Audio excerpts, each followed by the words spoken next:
Masechet Brachot, Perek Shishi, Mishnah Aleph. La première Mishnah du 6e Perek va à présent nous parler des Birkot Hane'enim, c'est-à-dire des brachot que l'on récite avant de consommer, de profiter des choses, et elle va nous indiquer quelles sont les différentes bénédictions que l'on doit appliquer avant la consommation de la terre. En introduction, il faut préciser que les Chachamim ont expliqué, on dit dans la Gemara, qu'il est interdit à un homme de profiter de ce monde du bas sans risquer une bénédiction auparavant. Et que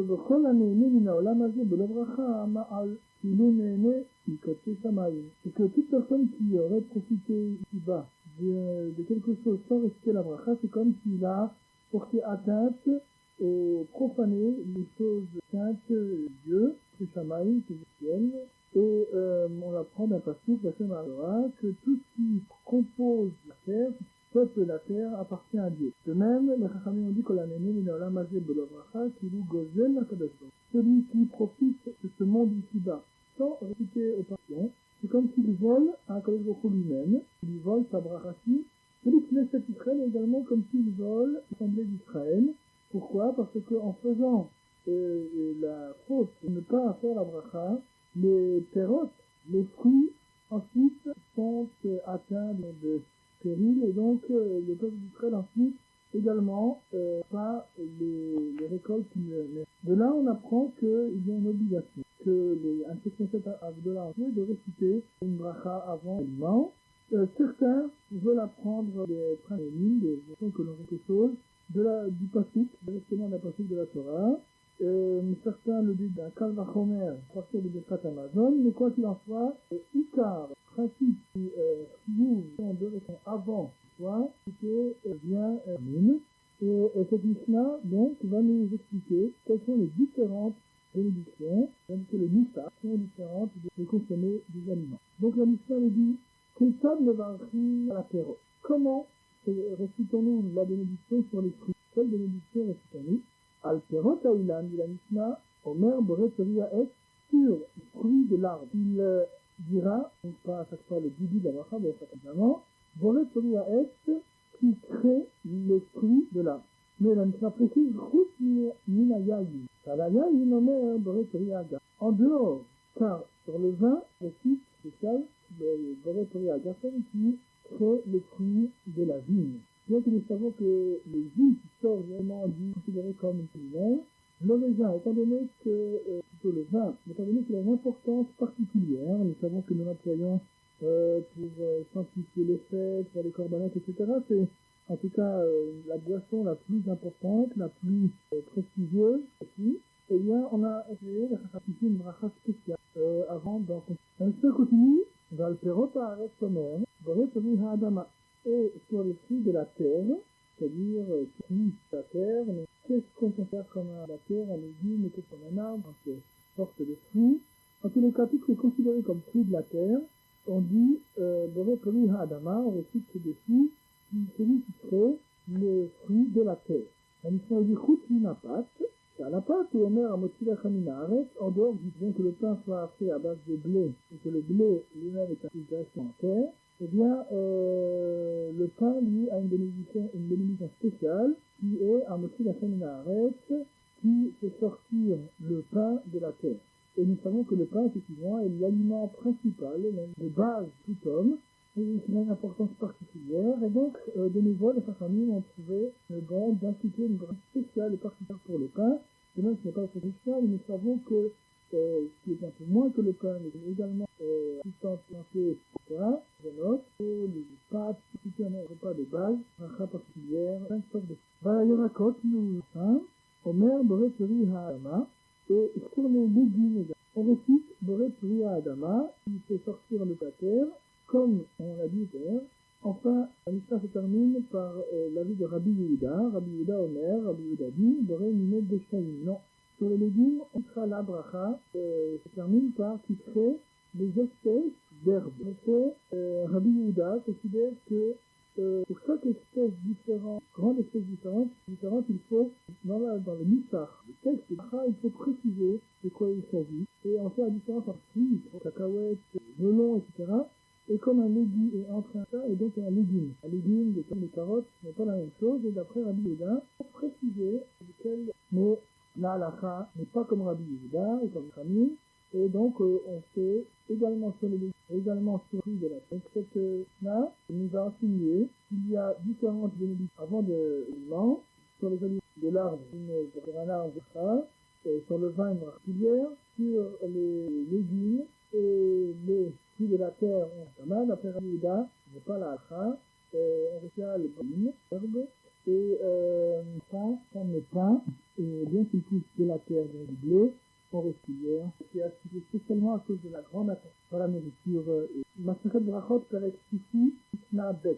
Cette Mishnah continue, là concerne les Brachot, que précédente, mais vient nous expliquer que si un homme s'est trompé et qu'il a prononcé à la place d'une autre, dans certains cas, il est inquiet, il ne va pas recommencer. Ça nous explique. Berach al-Perot Haïla, Boret Riha Adama Yatta. Si il a récité sur les fruits de l'arbre, la bracha qui se termine par Boret Riha Adama, c'est les fruits de la terre, il est en effet, s'il a récité la bracha de Boret Riha Adama, fruits de l'arbre, par exemple, sur une branche, sur une pomme, eh bien, il est cité quand même parce que l'on considère que l'arbre lui-même vient également de la terre. Donc lorsqu'un homme a récité sur une pomme Adama, il n'a pas réellement une erreur, car comme toute, la pomme finalement est arrivée de la terre. À la base, l'arbre lui est sorti de la terre et la pomme est sortie de l'arbre, donc la bracha est valable puisqu'il a dit quelque chose de logique et véridique.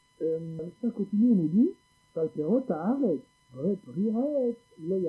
contre, si sur un fruit de la terre ou sur un légume, il aurait récité une chose commune par Boré Fleury Haet, qui crée l'arbre, alors dans ce cas-là, il n'a pas la notion de réciproque, puisqu'il n'a absolument aucun arbre porté ses fruits, et donc il a dit en cela quelque chose de tout à fait. Donc il est obligé de recommencer, de dire, enfin la mission termine, il dit Al-Kunam, il en a fait à Kol, surtout que ce soit que de la terre. S'il s'est trompé, qu'il a dit, la bracha qui se termine par la Kohen qui éternel, qui dont tout a été créé par sa parole. Cette bracha, quand il l'a récité même par erreur, il y a aussi d'avoir une bénédiction, il ne doit pas recroire, parce que dans cette bracha, finalement, il englobe tout, il dit que tout a été créé par sa parole de Dieu, aussi bien pour la terre, pour tout autre aliment. Et donc, à partir du moment où il a dit que cette bracha accomplit l'obligation, remplit l'obligation de, et bien que ce n'est pas le véritable texte fait, à partir du moment où il s'est trompé,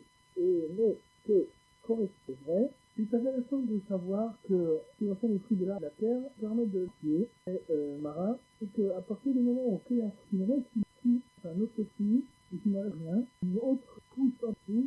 Également, nous savons que Achal dit que, effectivement, quand il est trompé par Kol, même s'il l'a dit sur du pain ou du cuillère, même dans ce cas-là, la personne y est faite, et c'est d'avoir pensé sa bracha, parce que finalement, il a une... Nous savons également, c'est très important de respecter la formulation quand on fait les rachas. Nous savons que, au famille nous dit, au nom de Rabbi Yossi, on rappelle Rabbi Yossi, il dit que la Messane, il m'a dit à cet avou, Hamim, Pachot, le Yassei de Chovat. C'est celui qui change le texte exact quand institué les rachations n'est pas, donc il semblerait qu'à partir du moment où quoi, ne serait pas si. Mais il faut comprendre que Rabbi Yossi s'est allusé ici quelque chose d'autre. En fait, c'est quelqu'un très, non pas une là, mais complètement le texte vrai, etc.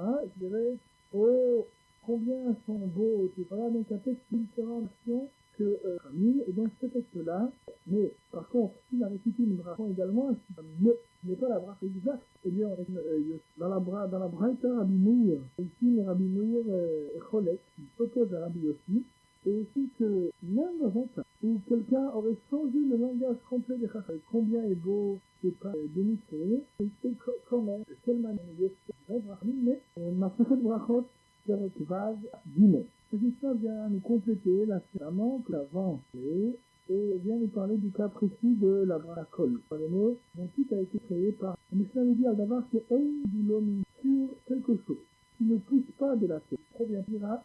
Et la Mishnah va nous dire à la chomet, va la novlot, va la govaï, la kol. Sur le vinaigre, tourné, sur le novlot, c'est-à-dire des fruits qui seraient tombés de l'arbre avant de mûrir. Les tomates sont les pas provenant de l'arbre, et également sur sur le Govaï, ce sont des sauterelles qui ont évidemment des marques à fou, etc.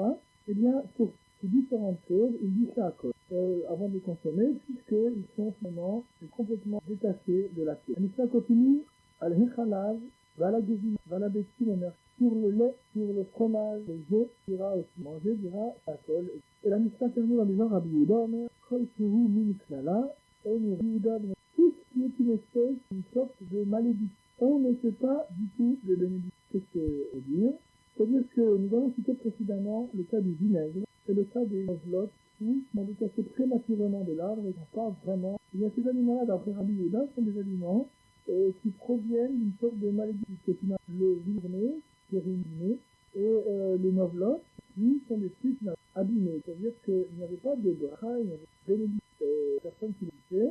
Et donc, d'après lui, on ne va rien à l'ave, on ne peut pas de bénédiction, on ne remercie pas Dieu pour ce moment-là, car finalement, c'est mis certes de façon, mais qui vient d'après, mais on n'est pas comme Radicol. Donc, là, cité de vivement ici, faire pas de cas commun. Maasechet Brachot, Perek Vav, Mishnah Dalet. La Mishnah va nous expliquer comment procéder lorsque l'on a devant soi plusieurs espèces de fruits et que l'on veut manger de chacun de ces fruits. Dans quel ordre doit-on choisir les fruits pour les... La Mishnah dit Hayou le Faminim Harbe. Il avait devant lui plusieurs espèces de fruits ou d'aliments et il veut manger de tous les aliments qui sont proposés devant lui.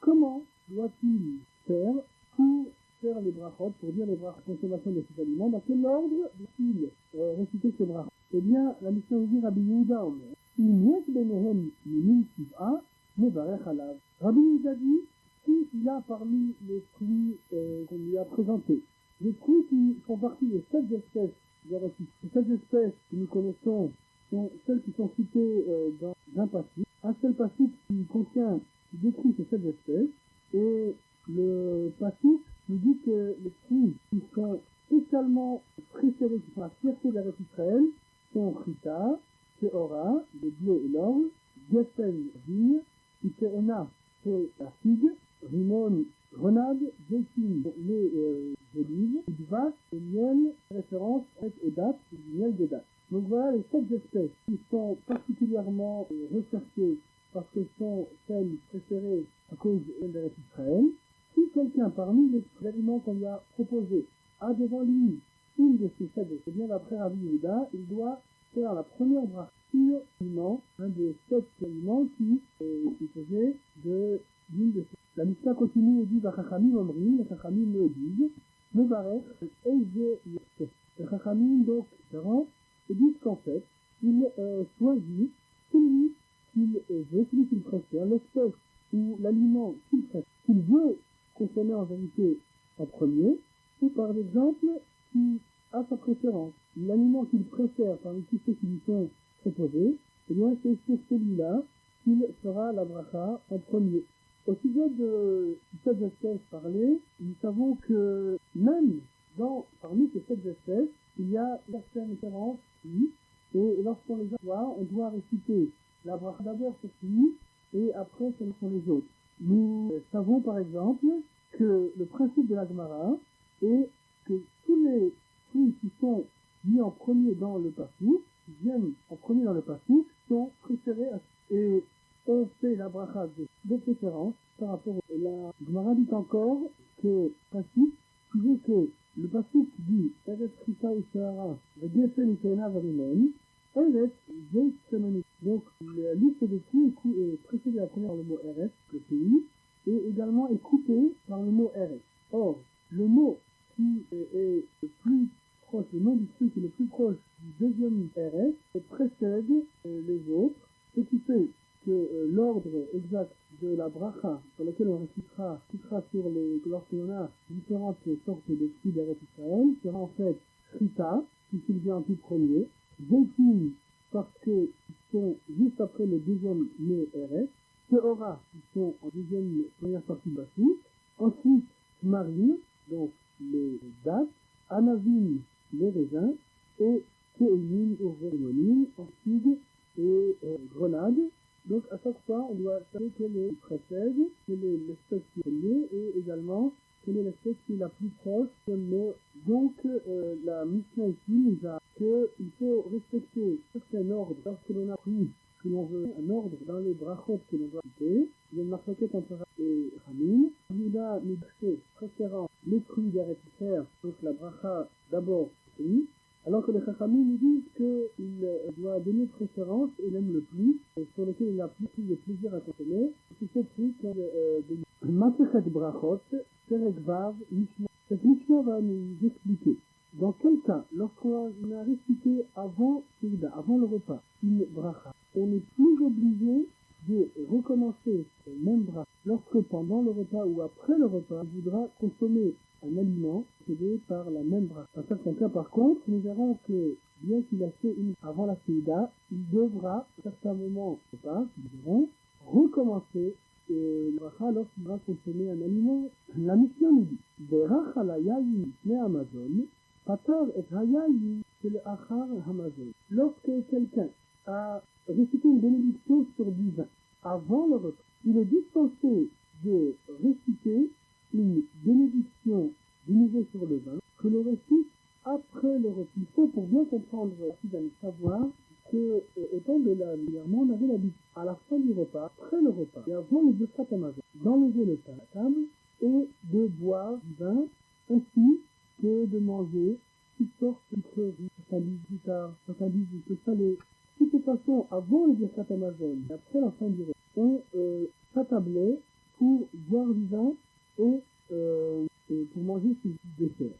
Or, nous dit la Mishnah, si quelqu'un a déjà avant le repas cité la bracha sur lui, lorsqu'il voudra de nouveau boire du vin à la fin du repas, après le repas, il ne devra plus recommencer de la même façon que tu l'as mis.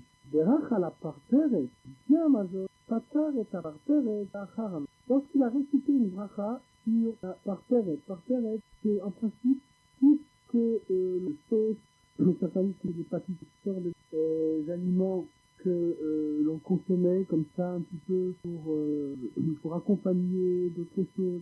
De toute façon, lorsque quelqu'un prend en apéritif ces aliments que l'on appelle parteret, donc avant le repas, et qu'il a récité tous ces aliments, il ne devra pas, après le repas et avant le Birkat Hamazon, lorsqu'il devra manger comme une sorte de dessert, réciter la bracha. Il ne devra pas, après le repas et avant le Birkat Hamazon, lorsqu'il devra manger comme une sorte de dessert, réciter la bracha.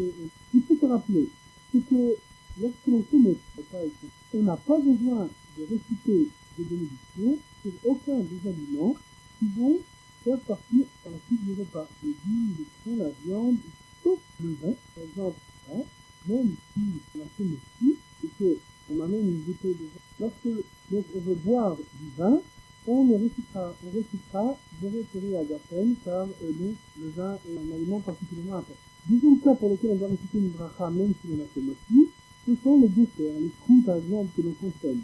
Une fois qu'on a complètement terminé le repas, eh bien, ils ne sont pas inclus, ils ne sont pas dispensés de leur bracha par la bracha de Moti que j'ai fait au début du repas. Or ici, il s'agit d'un cas où avant le repas, j'ai déjà fait la bracha sur les vins, j'ai déjà fait la bracha sur ces aliments de cœur et qui consommaient, et donc, la Mishnah vient nous expliquer qu'à partir du moment où j'ai déjà récité ces brachot avant le repas, je n'ai plus besoin, à la fin du repas, de les réciter. Si j'avais uniquement commencé le repas par ceci, je n'ai pas consommer d'aliments semblables avant le repas, je devrais faire une bracha spéciale.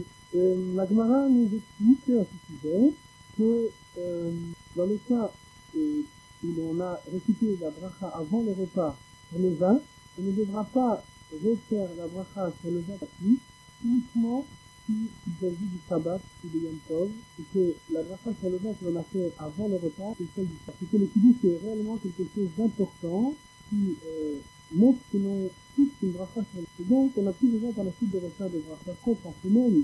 Quand il en a juste bu un petit peu de vin avant le repas, il semble qu'il faille quand même faire la bracha de nouveau pour le vin que l'on donnera à la fin du repas, après le repas, car si le repas est assez du vin, et il semblerait qu'il avait déjà plus intention à boire à nous recommencer la bracha. La Mishnah continue et dit, Berach à la pâte, ce que nous avions écouté, il a fait la bracha sur le pain, et puis, papa est à partir, il dispense les parferaot, les différents aliments que l'on va manger par la suite, de bracha. Puisque ces aliments-là viennent être un petit peu, viennent accompagner le pain, ils ont une importance moindre, et la bracha sur le pain a déjà suffi à les dispenser d'une autre bénédiction. Par contre, la Mishnah à la part Pérez, il va donc réciter une bracha avant le repas, sur tous ces petits aliments qu'il mange, qu'il consomme, mais tatar et tapat, il n'y a en aucune façon dispensée de faire la bracha sur le messie, sur le pain, même si par la suite il veut consommer du pain, les parparets ont quand même une importance bien inférieure à celle du pain, et ils ne peuvent en aucun cas remplacer la bracha du pain. Certains expliquent que par exemple le parfait c'est un aliment qui contient de la farine sur lequel on fait une maisonnette.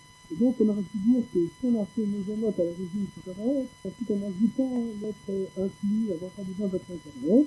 La Mishnah doit bien nous expliquer que ce n'est pas le cas et qu'il faut quand même refaire la bracha de Mishnah. Donc Sama il termine la Mishnah en disant Aploma. Lorsqu'il a fait la bracha comme nous avons dit auparavant sur la parterre, non seulement il ne rend pas pâture, et ne se dispense pas d'une bracha de pain, mais en plus, d'après le travail, Aploma Sekdera, c'est-à-dire qu'il ne rendra pas pâture non plus un aliment cuit, important, que l'on fait par exemple du parterre, qui sorte des légumes, des fruits, etc.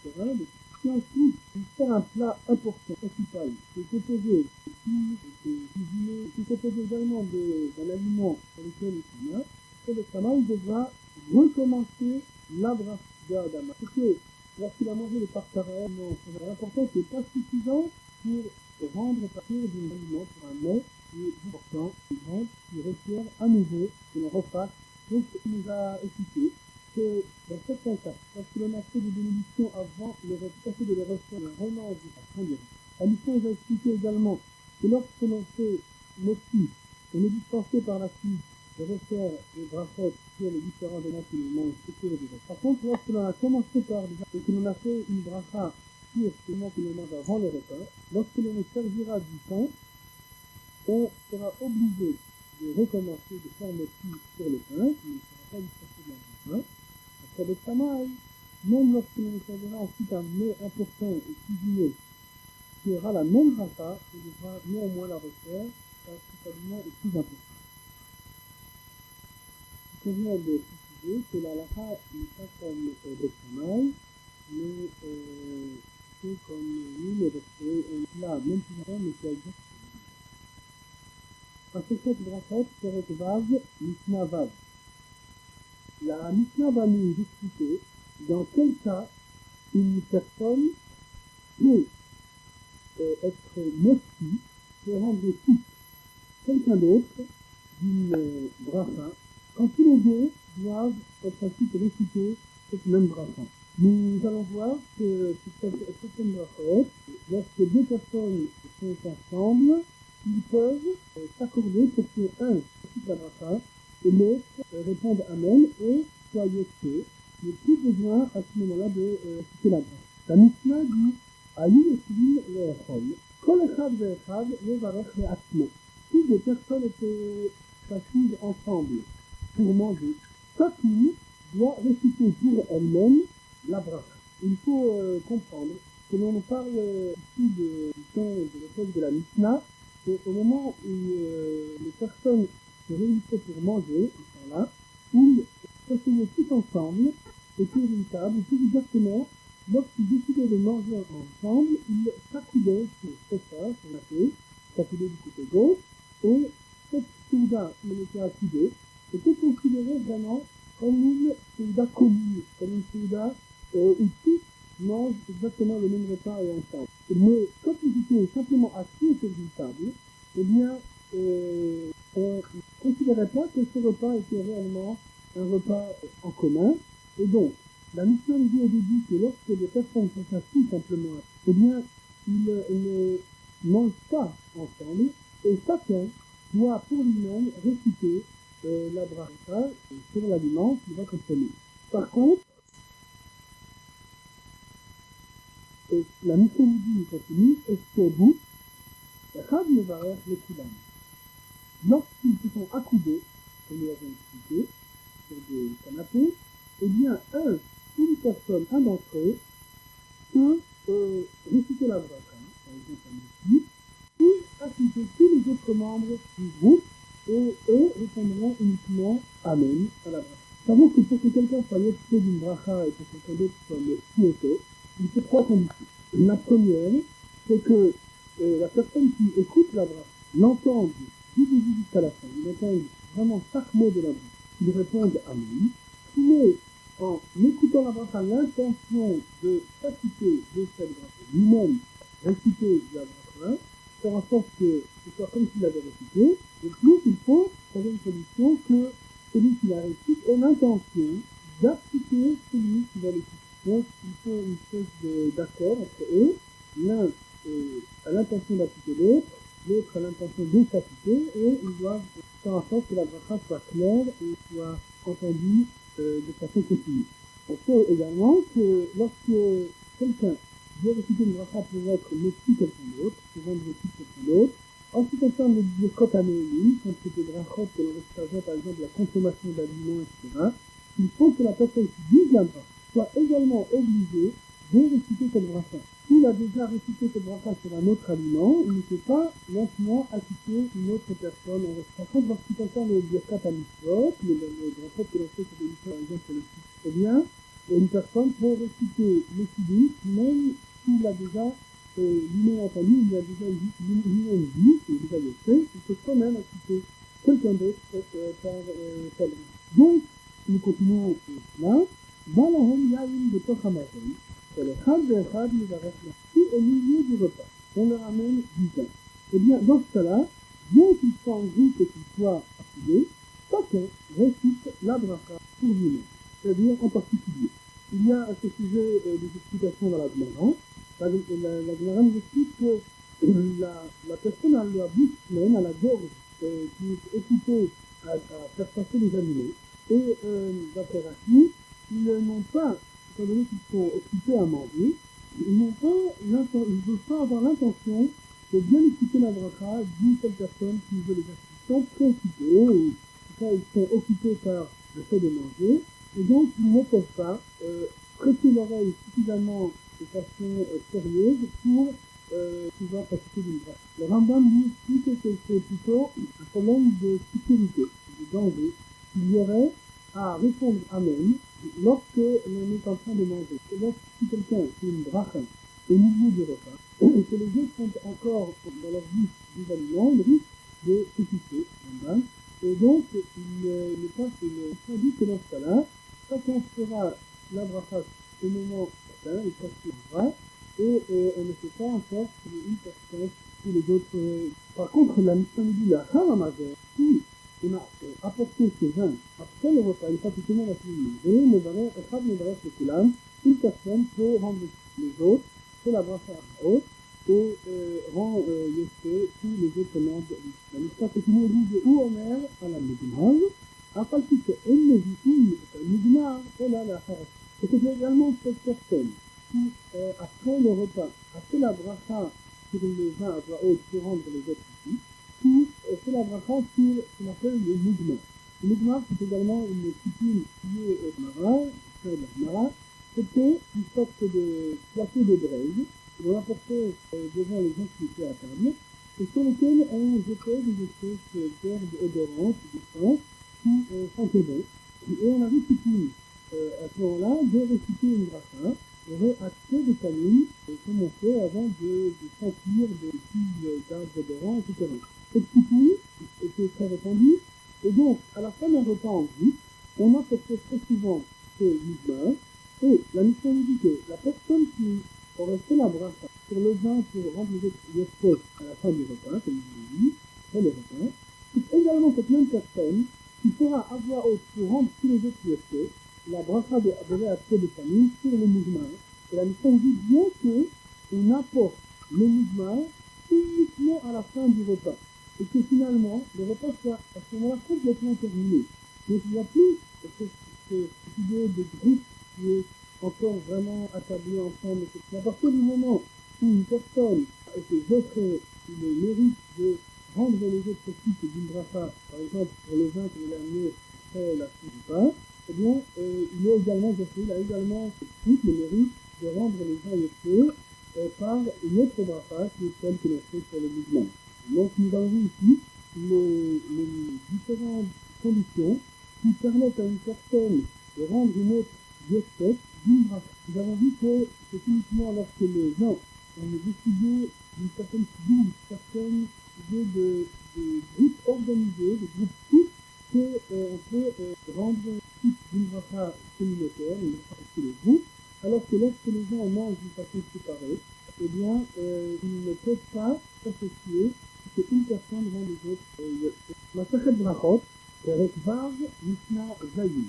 Cette Mishnah est en fait une continuation de la Mishnah He que nous avons vue, où nous indiquons que lorsque nous avons cité une bracha sur l'aliment principal, comme par exemple le pain, ou sur les aliments que l'on mangeait avant, le repas, on n'avait plus besoin de reciter d'autres brachot, car le pain, c'était le repas principal, rendait pâture, et dispensait les autres aliments d'une bracha. C'est justement nous expliquer le principe de Ikar et Kesef, des plats principaux et des plats accessoires qui viennent accompagner.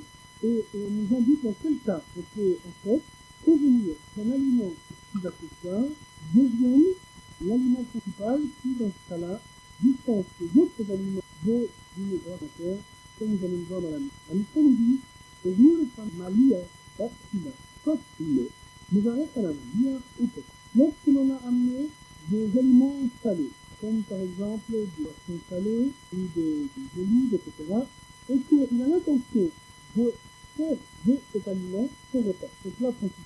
Mais pour accompagner ces aliments, car c'est pas facile, c'est pas évident de manger beaucoup de nourriture salée, on amène également du pain. Et bien la Mishnah, il fait la bracha sur les aliments salés, poisson par exemple, ça colle. Et il potère le pain, il dispense par la même le pain d'une bénédiction. Et étrangement, c'est-à-dire que l'habitude de ce pain, on doit faire. Dans ce cas-là, il ne fera pas un motif sur le pain parce que le pain est vraiment une sorte d'aliment pour aider, pour atténuer le côté très salé du piment. Et donc, le pain a vraiment une importance tout à fait utilisée. C'est à part ce pain-là, car le pain est tout à fait accessoire par rapport au lait. L'histoire continue, on dit bien Haskelan. Voici le principe de la règle générale.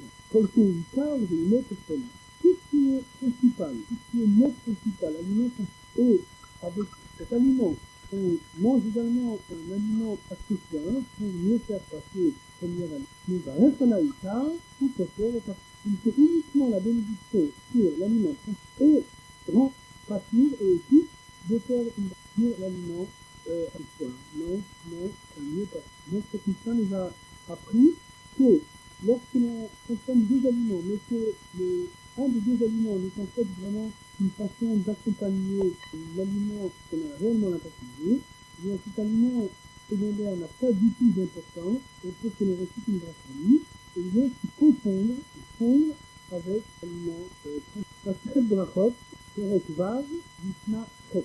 Cette Mishnah vient cette fois nous dire quels sont les brachot que l'on récite après avoir consommé certains aliments. Nous allons voir qu'il y a plusieurs avis à ce sujet et nous allons rendre de façon la Mishnah dit Achal Keïm, Jean Amazim, Jérémie. Mubarak Acharayhem Saloch, Divrei Rabban Mieux. Lorsque quelqu'un a consommé ou a mangé des figues, des raisins et des grenades, il récite ensuite trois bénédictions.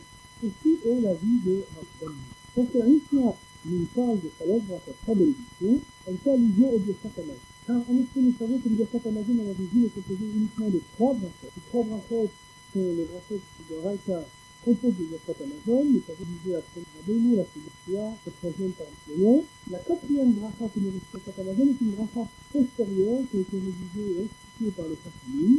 Donc la Mishnah, lorsqu'elle appelle le Birkat Hamazon Saloch brachot, elle fait en vérité allusion à tous les Birkat Hamazon, mais elle ne se rappelle ici que le fait vraiment de base. Dans un premier avis, donc, l'avis de Rabban Gamliel, la Mishnah dit que lorsqu'on a mangé de ces trois fruits, c'est en fait dessus qui font partie des 7 espèces particulièrement posées par Israël, qui va à Mini.